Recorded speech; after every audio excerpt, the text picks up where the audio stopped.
What's up, guys? Welcome back to the Creative Pineapple.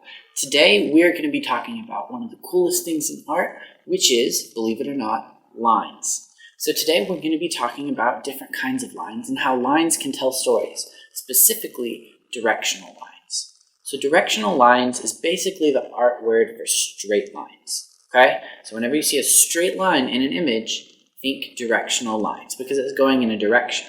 So we're going to talk about one of the other reasons it's called directional lines in just a minute. But first off, let's take a look at a picture. So this image is a sculpture, and I like to look at this one because it fascinates me.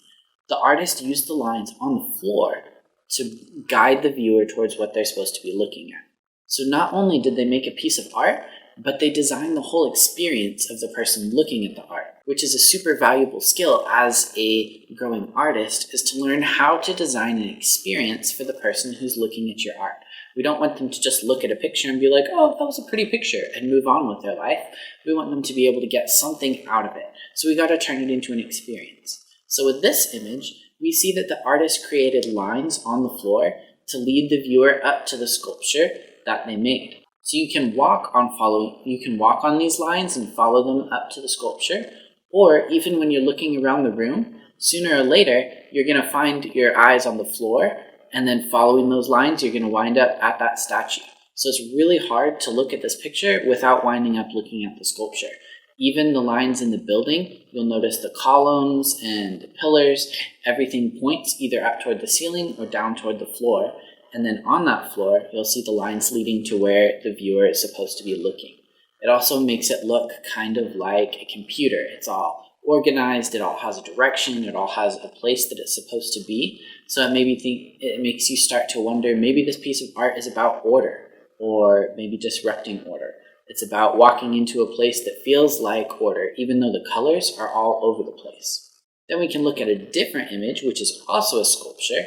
And this one is fascinating to me because the only lines they used were directional.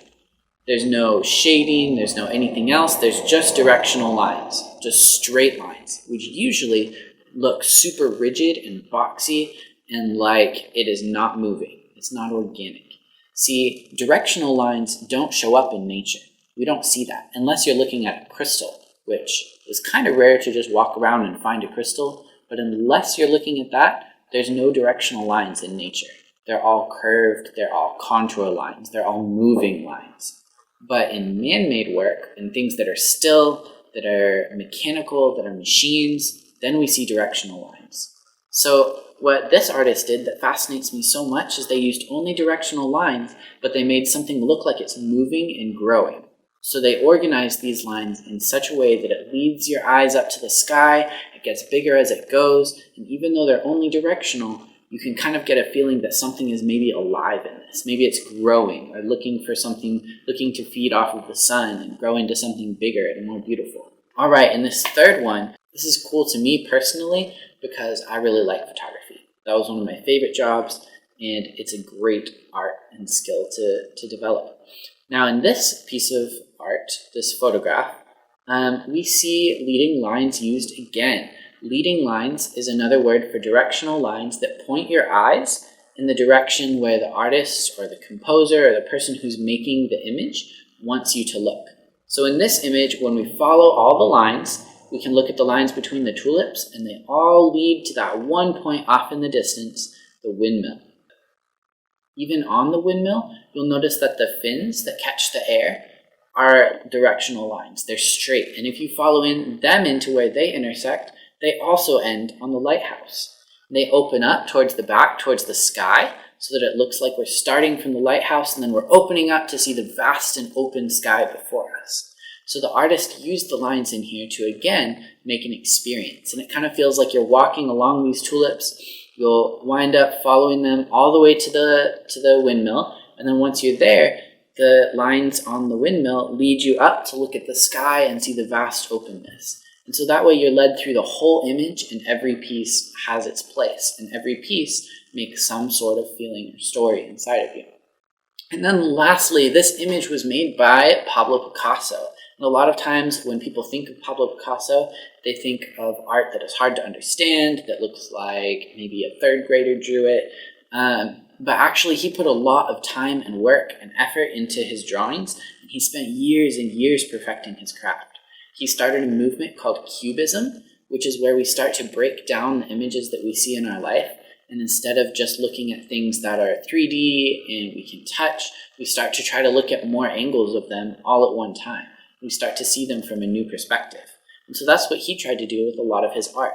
So to practice that and to keep moving with it, he would flatten things out and he would move things from 3 dimensions to 2 dimensions, but then still try to speak through them. So in this image, even though it looks pretty flat, he's still got some shading in there, making it look like it's popping out of the page a little bit.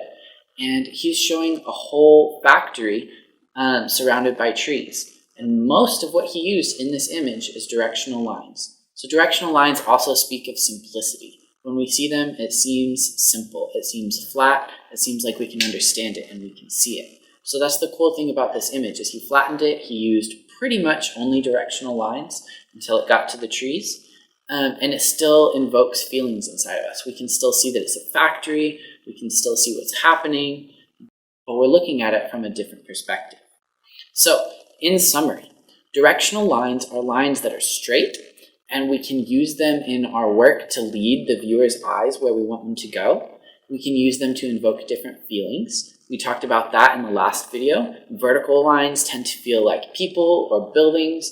They tend to feel bold and like they're going somewhere. They're adventurers. Horizontal lines feel like they're peaceful, like they're steady. It reminds us of the ground and the sky, something that's not going anywhere, maybe like a home. That's why a lot of homes are built where they're flat. They're not really, really tall like business buildings, but they're flat to remind us that that is steady. That's our home. And then diagonal lines are talking about movement. So we can imagine something almost falling down there, or something like zipping through the sky, or a person running really fast one way, so fast that their body is tilting. So we got movement, steadiness, and boldness, right? So we can use those to tell our stories in our pictures, and we can also use them to lead the viewer's eyes. All right, go out this week and create. Make some cool stuff using your directional lines. I'll see you in the next video. Peace.